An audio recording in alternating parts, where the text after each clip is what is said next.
नमस्कार मंडळी, तर स्वागत आहे तुमचं आपल्या यूट्यूब चॅनलमध्ये.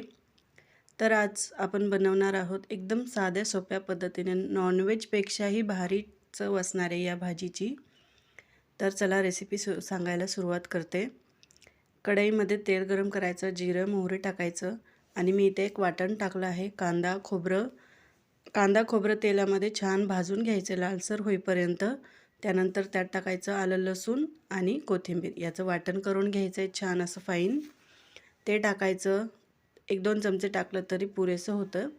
त्यानंतर ते छान असं परतून घ्यायचं. त्यानंतर टाकायचं आहे हळद, लाल तिखट टाकायचं आहे आवडीनुसार. एक एक चमचा कांदा लसूण मसाला पावडर टाकायचे आहे. थोडंसं धने पावडर टाकायचं. मसाले छान असे मिक्स करून घ्यायचे.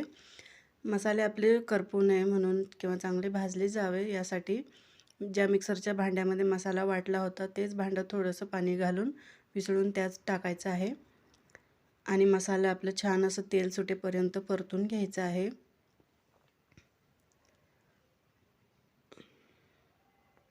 सॉरी बरं का, तब्येत ठीक नसल्यामुळे आवाज थोडासा कमी जास्त होतोय. तर मसाले आपले छान असे भाजले आहेत. आता यामध्ये टाकूया आपण फ्लावर. छान असे तुकडे करून स्वच्छ धुवून घेतला आहे.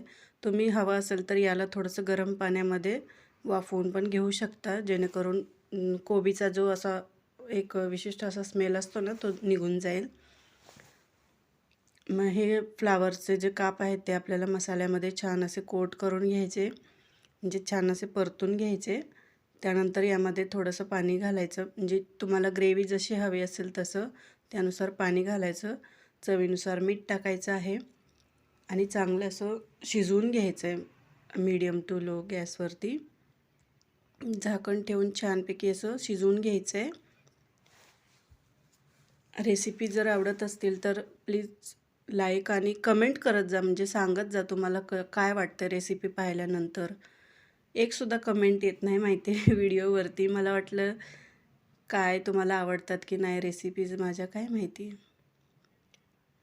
पण ठीक आहे, एक ना एक दिवस आपण पण ग्रो होणारच आहे की नाही. प्रयत्न केला तर नक्कीच यश मिळतंच. तर आजचा व्हिडिओ कसा वाटला ते नक्की सांगा. चॅनलला सबस्क्राईब करा, बेल आयकॉन प्रेस करा, जेणेकरून नवीन व्हिडिओची तुम्हाला नोटिफिकेशन मिळत जाईल. तर रेसिपी एकदा नक्की ट्राय करून पहा. खूप छान आणि टेस्टी होते आणि एकदम सोप्या पद्धतीने दाखवली आहे मी.